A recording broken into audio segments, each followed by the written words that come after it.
If you use Google the normal way, research can become a trap.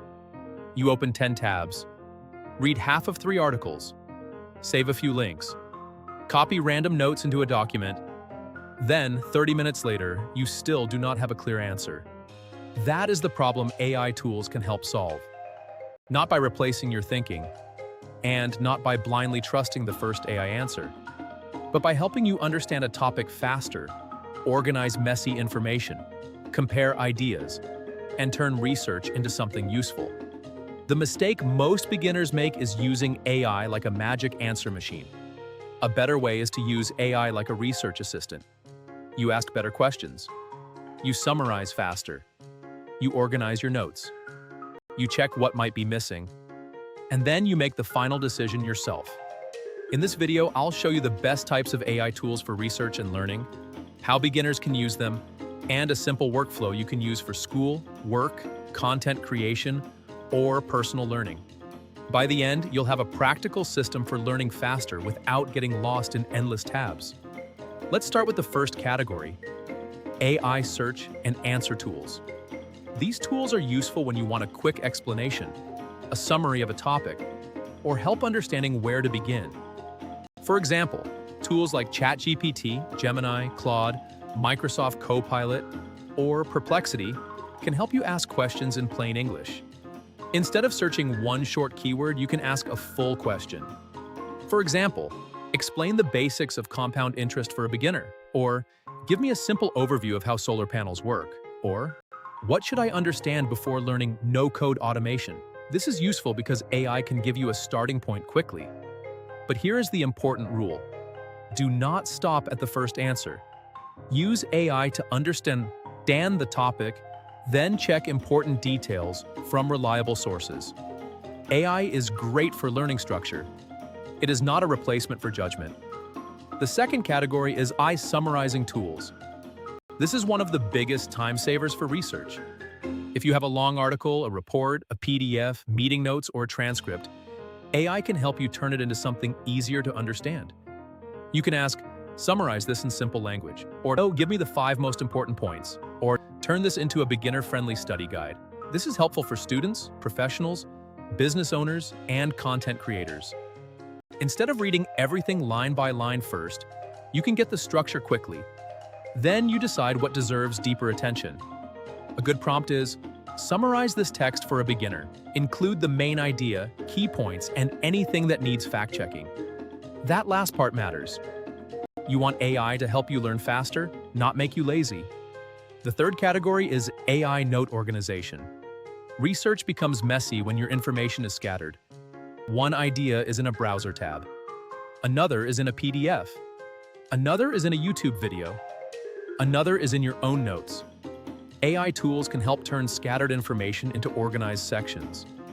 For example, you can paste rough notes and ask, organize these notes into sections with headings, key points, and action items. Or turn these research notes into an outline for a presentation. Or create a study plan from these notes. This is where tools like NotebookLM, Notion AI, Google Gemini, Microsoft Copilot, or ChatGPT can be useful depending on where your information lives. The tool matters less than the workflow. The workflow is simple. Collect information, summarize it, organize it, then turn it into something useful. The fourth category is AI for comparing ideas. This is powerful when you are trying to make sense of multiple options. For example, you might compare 2 tools, 2 strategies, 2 investment basics, 2 learning paths, or 2 explanations of the same topic. You can ask, compare these 2 options in a simple table. Or, what are the pros and cons of each? Or, which option is better for a beginner and why? This helps you move from information overload to decision-making. For example, if you are learning automation, you could ask AI to compare Zapier, Make, and N8N for beginners. If you are learning personal finance, you could compare budgeting methods. If you are learning a new skill, you could compare beginner courses or learning paths. But again, do not blindly accept the answer. Use it as a first draft for your thinking. The fifth category is AI study and practice tools. Learning is not just reading. You also need to test yourself. AI can help create quizzes, flashcards, practice questions, examples, and explanations at different difficulty levels. For example, after reading about a topic, you can ask, "Quiz me on this topic with 10 beginner questions," or "Explain this again using a simple example," or "Teach this topic to me like I am completely new." This is useful because it turns passive reading into active learning. You are not just consuming information, you are checking whether you understand it. Before the workflow, here is one quick example. Let's say you are researching a new topic for school, work, or a YouTube video. Start by asking AI for a beginner overview. Then ask you for the key terms you need to understand. Next, collect a few reliable sources and use AI to summarize the main points. Finally, ask AI to organize your notes into a simple outline or study guide. That gives you structure without getting lost in endless tabs. Now let's put everything into a simple workflow. Step 1. Ask AI for a beginner overview. Step 2. Collect reliable sources. Step 3. Summarize the best sources. Step 4. Organize notes into sections. Step 5. Compare the important ideas. Step 6. Quiz yourself or turn the notes into a study guide. That workflow can be used for school, work, business, YouTube research, or learning a new skill. Here is one example prompt you can use. I am researching this topic as a beginner. Give me a simple overview, a list of key terms, questions I should answer, and a study plan for the next 7 days.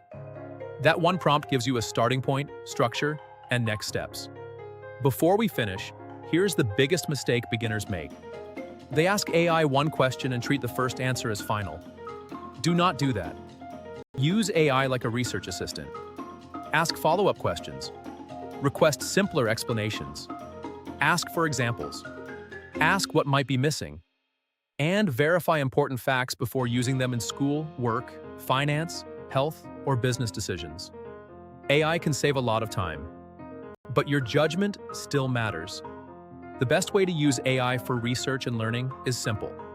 Use it to understand faster, organize better, compare clearly, practice actively, and avoid getting stuck in endless tabs.